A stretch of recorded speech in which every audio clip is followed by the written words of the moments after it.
That's right, Buffalo. It's just a little past 3 o'clock in the morning, and you're here on the Ray Bright Show. It's the witching hour in Buffalo. That is if you believe in witches. It's that time when the psychotics, the time travelers, the people who believe in the beyond start to sneak out of their dank and smelly sewers looking for a little bit of attention. I'm Ray Bright, kind of your consumer advocate in the land of the supernatural, and for the last hour, we've been seated with one Cassandra Lefkowitz, a lady who claims, and I underline the word claims, to be able to predict the future. Hello, Ray. It's nice to share this space with you. I'm sure it is, Cassandra. There's nothing like a little free publicity, is there? Now, we've been here for more than an hour. And in that hour, we've heard all about your astral projections, your harmonic convergences, your visions of the apocalypse. Let's get real. How about the point spread of the Bills game tomorrow night? Ray, as I've explained, I'm not allowed to use my talents for monetary gain. Right. Then perhaps you could explain to all of us, Cassandra, why your new book, Into the Future, sells for $26. I'm not here to promote the book, Ray. That's a good call. Because right here on page 63, you predict that the Golden Gate Bridge is going to collapse into the Atlantic Ocean. Now, how does that happen? Is that transcontinental transference? It was a typo, Ray. It was one of those silly mistakes, a silly typo. Yes, Cassandra, I'll give you a typo. Give me a prediction. The Oscars, the Dow Jones averages, the football game. I've got it. Maybe you'd like to predict tomorrow morning's rush hour traffic on the expressway. Now, that might be a little risky. Ray, don't you understand? I've been sent here to save you. Hey, Deb, did you hear that? She's been sent here to save me. Oh, Ray's going to be saved. Tonight, ladies and gentlemen, live in our studio, the Mother Teresa of the Twilight Zone. Ray, each one of us has only one specific talent. And mine is that I can see when horrible things are going to happen to people. Well, that's really great.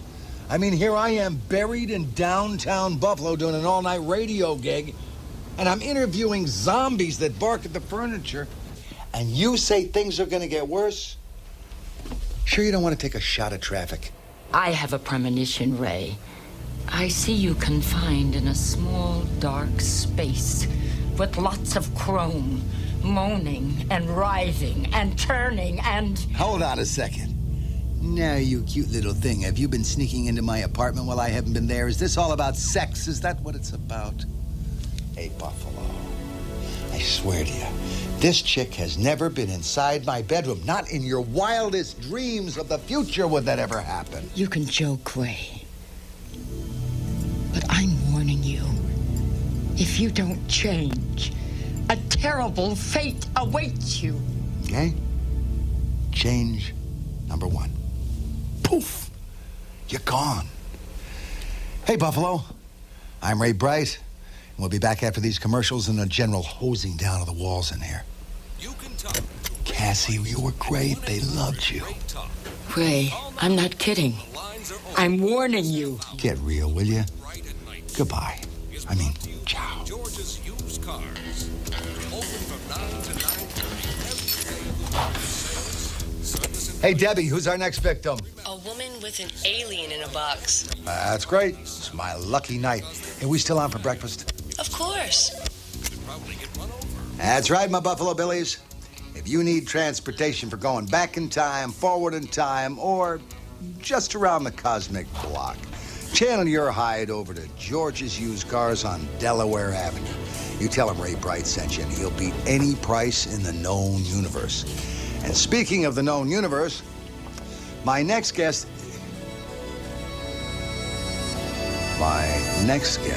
is worth a close encounter of any kind. Good evening, Raymond. I understand you've brought an alien with you. Yes, I did. And it's right here in this box.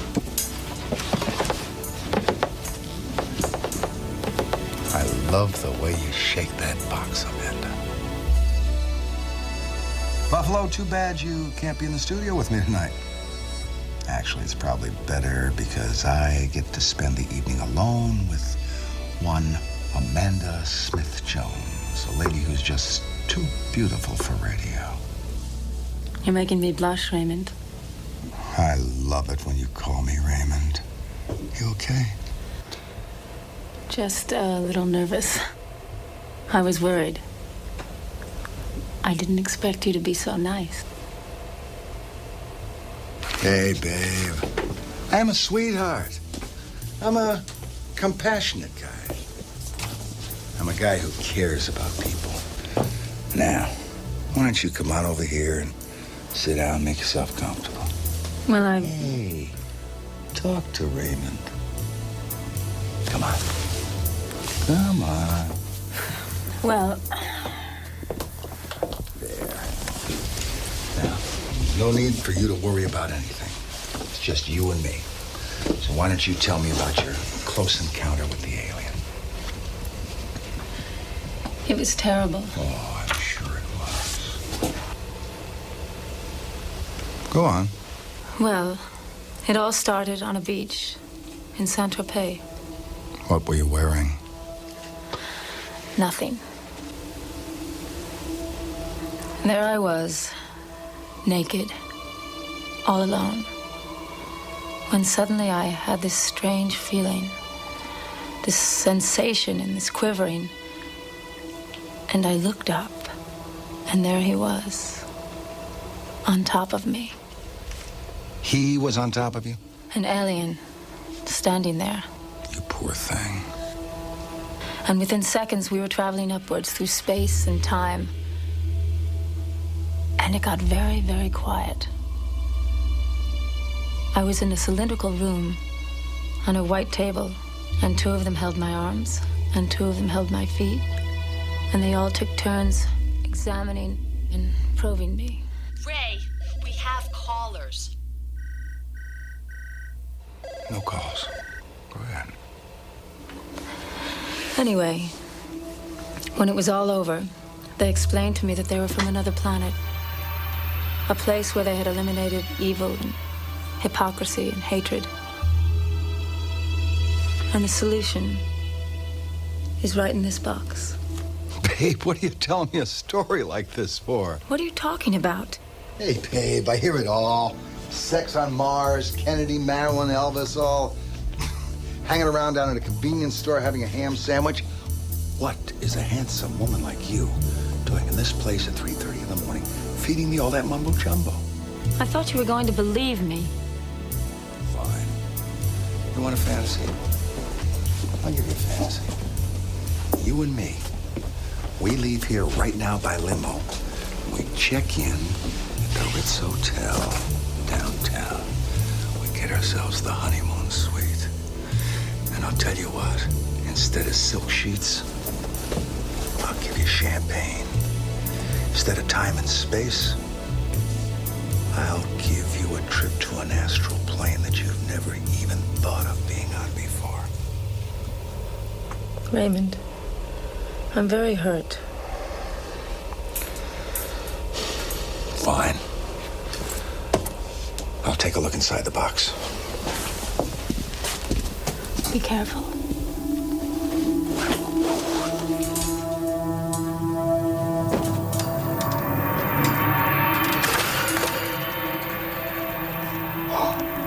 I'm horrified. I'm shocked.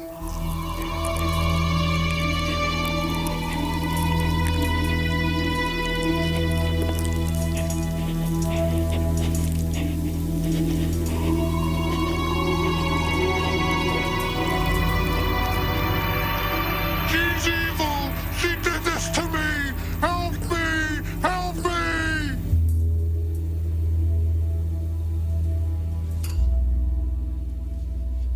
We'll be right back after these messages. That's right, Buffalo. You can't lose at Madeline's Manicure Mansion. And now a word from Mary's Pizza Palace. Ray, I want to talk to you. you think of pizza, Don't you go anywhere. do you think of the good old days? A time. Okay, what's up? What are you doing to me? What are you talking about? You're embarrassing me. You're in there trying to pick her up. Hey, you're the producer. I thought I was your girlfriend. Babe. Don't babe me, Ray. You told me. You told me how you screwed up in Los Angeles and Chicago. You told me that I was your last best hope. Debbie, it's you and me together. What goes on in that studio is strictly show business. I am not going to watch you self-destruct. Trust me. Go back into your booth. Trust me. Do it. Do it now.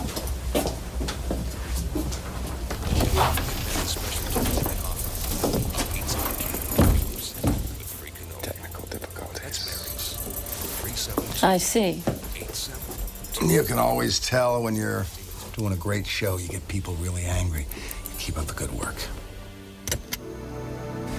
Hello, Buffalo. You're back on 1020. And for the benefit of those of you who just joined us, I'm Ray Bright, and with me is one Amanda Smith Jones, who was discovered naked on a beach, abducted by aliens, taken to a cylindrical room where she was probed, given a small monster-like creature that was brought back to Earth to eliminate evil in our civilization. Say hello, Buffalo. Hello, Buffalo. And because this is an equal opportunity station, we'll get old Mr. Slug to say a word or two. Save yourself, Ray. There's still time. Oh, please. Please, Amanda, if that is your name, who put you up to this? What are you talking about? My 13-year-old daughter could make a better puppet than that. What'd you do, to go to ventriloquism school? Candiac, baby, what do I look like? Some kind of a fool? What are you, a member of some suburban witches' coven? No, I'm innocent. No. I know your kind. I know why you hate me. You hate me because I have the power. I have the power that's stronger than crystals. I have the power that's stronger than magic. I have a power that's stronger than all that cosmic crap you people spew. I have the power to change people's minds. I'm that little voice that you hear in the dark. And I can do it all from this little room. I'm not sorry for anyone I've destroyed, because I tell the truth.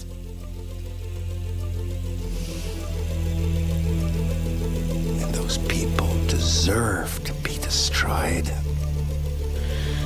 You're right. People should get what they deserve. So who put you up to this? Nobody. I told you the truth. I was just drawn to you. To your power. I couldn't stay away. Prove it.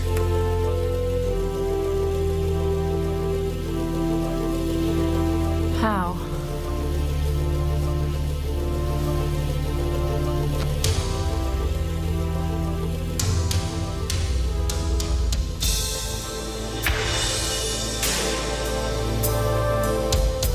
Don't, you fool! It's a trick!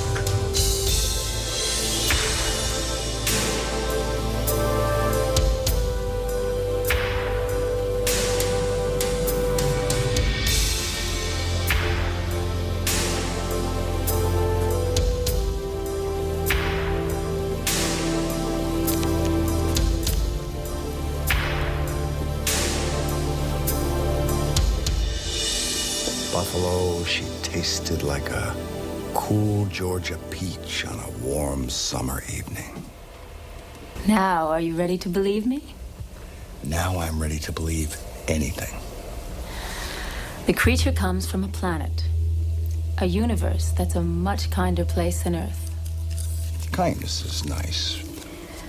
Like Earth, there was a time they were plagued by hate and hypocrisy, but they realized that hate feeds on hate, so they created creatures like this to devour it.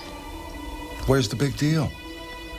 They just created something else that kills. Yes, but it's more humane. It can only devour a subject who volunteers. No one gets absorbed who isn't willing. Babe, we could be having great sex in some motel room.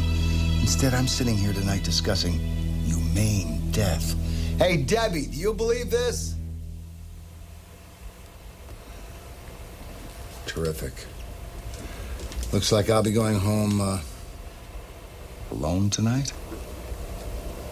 Anyway, for the benefit of my listeners, do you mind if I ask your friend about all of this? Get it directly from the blob's mouth, so to speak.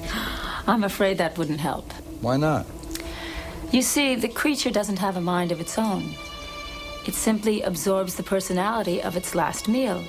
And when it eats again, the previous mind is erased. Amanda, it's 3:30 in the morning. Can't you think of something more adult we could be doing with this night?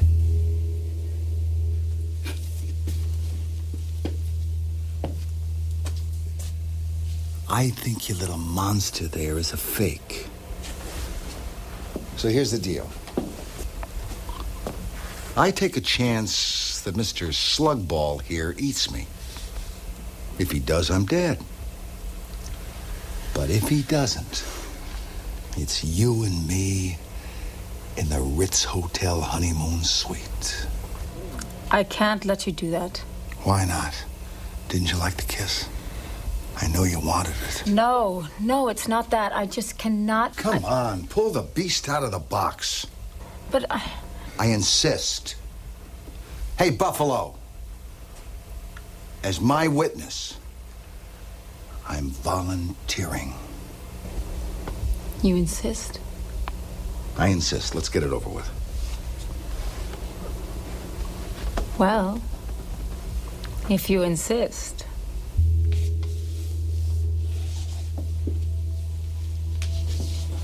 Remember, babe, tonight, you and me at the Ritz.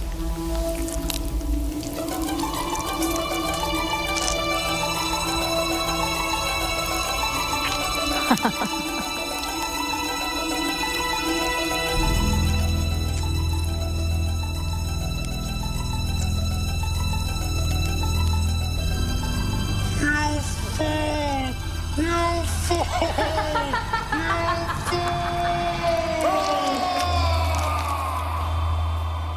That's right. It's a little after 4 in the morning. They're all out in force tonight. Your psychopaths, your crazies, your time travelers, your nutsos who believe in the beyond. I'm Big Ben Grady, and this is Dallas Talk Radio. My next guest is worth traveling across an entire universe for one little close encounter. Hello, Benjamin. Honey, you know I love it when you call me Benjamin.